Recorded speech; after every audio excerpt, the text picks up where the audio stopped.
जिसका डर था हुआ वही। इजराइल और ईरान के प्रॉक्सी संगठनों में जंग के 360 दिन बाद हालात भी ऐसा लग रहा है 360 डिग्री घूम गए हैं। अब तो ऐसा लग रहा है जैसे मिडिल ईस्ट यानी कि पश्चिम एशिया में युद्ध का इतिहास और भूगोल दोनों ही बदलने वाले हैं। ईरान ने मंगलवार की रात इजराइल में करीब 200 बैलिस्टिक मिसाइलें दागी। इस बारूदी बरसात से लोग दहशत में आ गए। चेतावनी वाले सायरन बजते ही इजराइल के सभी 1 करोड़ लोग बंकरों में छिप गए। ऐसे में कोई बड़ा नुकसान तो नहीं हुआ सिवाय एक आम फिलिस्तीनी की जान चली गई। इजरायली सेना के मुताबिक उसने ज्यादातर मिसाइलों को इंटरसेप्ट कर लिया, यानी उन्हें आसमान में ही नाकाम कर दिया। लेकिन कुछ मिसाइलें मध्य और दक्षिणी इजराइल में गिरी। ऐसे में कुछ इमारत को नुकसान हुआ। इन इमारतों में से एक स्कूल भी शामिल है। इस साल इजराइल पर ईरान का ये दूसरा हमला है। इससे पहले अप्रैल में भी उसने इस यहूदी देश पर 300 मिसाइलें और ड्रोन दागे थे। रिपोर्ट्स के मुताबिक ईरान ने इजराइल में 102 ठिकानों पर हमले किए, जिसका सबूत ये नक्शा है जो हम आपको दिखा रहे हैं। तेल अवीव और जेरूसलम जैसे बड़े शहरों में ईरानी मिसाइलें गिरी। तेल अवीव में इजरायली खुफिया एजेंसी यानी मोसाद के हेडक्वार्टर के करीब भी मिसाइल गिरने की खबर है। इसके अलावा नेगेव डेजर्ट जो है उसका नेवतिम एयरबेस, उसको भी निशाने पर लिया गया। ईरानी मीडिया के अनुसार नेवतिम के अलावा हैट्सिरिम और तेल नौफ एयरबेस के साथ साथ गाजा में इजरायली मिलिट्री कॉरिडोर, नेटसिरिम और एशकलोन के गैस स्टेशनों को मिसाइलों ने हिट किया। ईरान ने इस हमले को सीधे सीधे बैरूत में हिजबुल्लाह चीफ नसरल्लाह और तेहरान में हमास प्रमुख इस्माइल हानिये की मौत का बदला करार दिया, जबकि इजराइल ने इस हमले को पूरी तरह से नाकाम बताते हुए ईरान को सबक सिखाने का ऐलान किया है। इजराइल ने 2 टूक कहा है कि वो जवाब जरूर देगा, लेकिन इसके लिए समय और जगह वो खुद तय करेगा। अब ईरान और उसके पैरोकारों से एक सवाल। बीती रात इजराइल में सैकड़ों मिसाइल दागने से उसे हासिल हुआ क्या? सिर्फ इस अकेले बेगुनाह की मौत, जिसका नाम समह अल असाली था।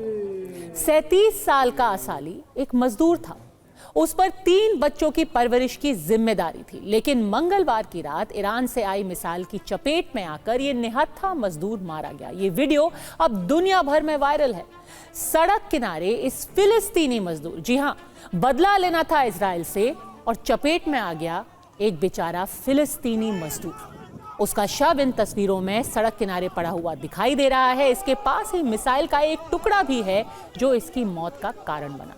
फिलिस्तीनी मीडिया के मुताबिक समह अल असाली गाजा पट्टी के जबालिया का रहने वाला था।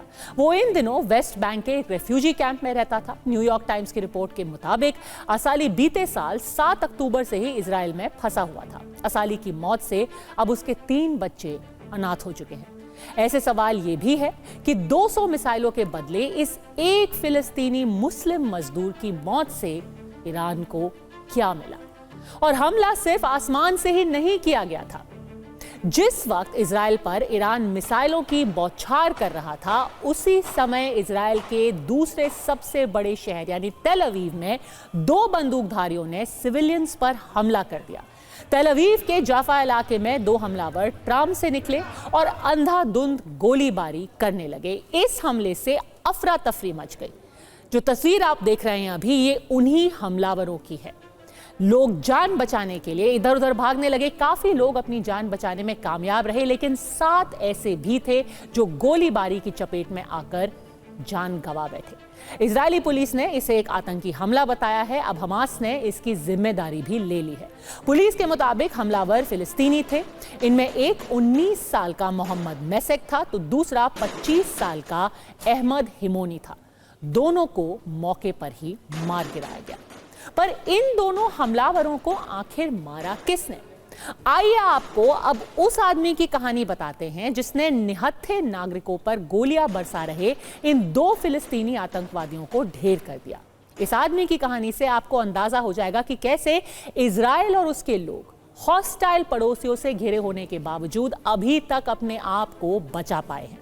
आप जिस आदमी की तस्वीर देख रहे हैं उसका नाम है लेव क्रीटमैन। वो ना तो पुलिस में है ना ही किसी आर्मी में। वो कल शाम जाफा में आतंकी हमले वाली जगह के करीब घूम रहा था। तभी पूरा इलाका गोलियों की गूंज से थर्रा उठा। ऐसे में पिस्टल से लैस लेव फौरन मौके पर पहुंचा और एक आतंकी को बिना मौका गंवाए ढेर कर दिया। गौर करने वाली बात है कि लेव क्रीटमैन इजरायली सेना का हिस्सा रह चुके हैं, यानी कि वो एक रिजर्विस्ट है। इसीलिए एक रिजर्विस्ट होने के नाते उनके पास हमेशा एक हथियार रहता है। लेव खान यूनुस इलाके में आईडीएफ की जीवती इन्फेंट्री की रिजर्व बटालियन में थे। पिछले साल 7 अक्टूबर को जब हमास ने इजराइल के नोवा म्यूजिक फेस्टिवल पर हमला किया था, आपको वो तस्वीरें याद होगी जब एक म्यूजिक फेस्टिवल में जो लोग गाना सुन रहे थे, नाच रहे थे, उनके ऊपर हवाई हमला किया गया था। उस वक्त क्रीटमैन वहीं पर मौजूद थे, मतलब कि वो खुद 1 साल पहले हमास द्वारा किए गए नरसंहार के सर्वाइवर हैं।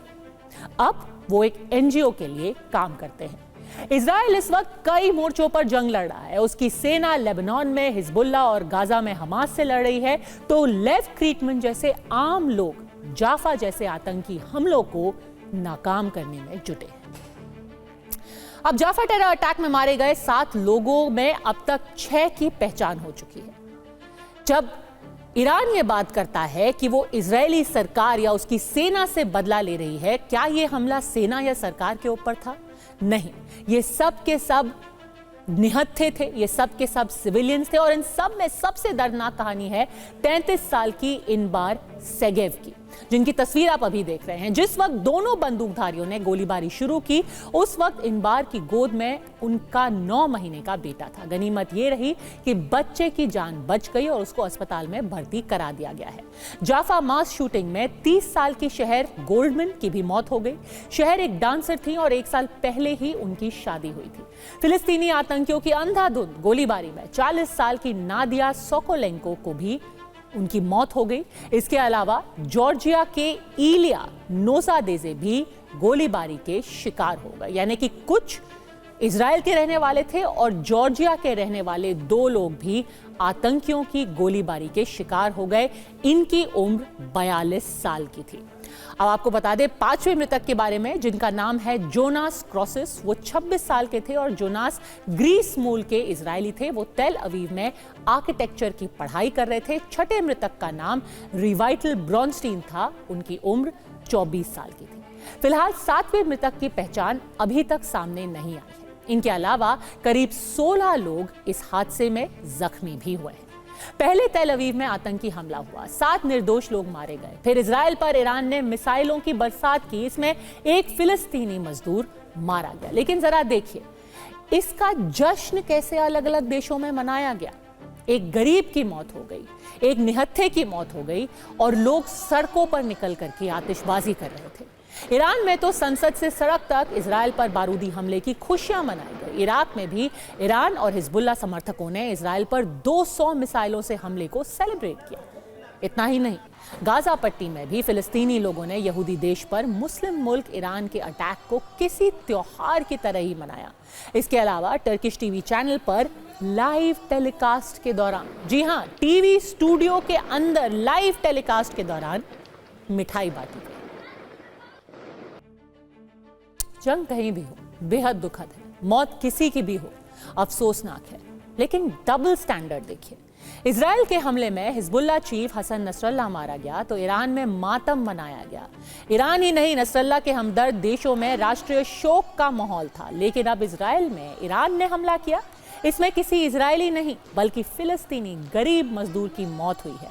इससे पहले फिलिस्तीनी आतंकियों ने तेल अवीव में गोलीबारी की, इसमें 7 निहत्थे लोग मारे गए। अब इस पर वही ईरान खुशी मना रहा है। क्या ये सही है? क्या ये वाजिब है? यही सोचने वाली बात है।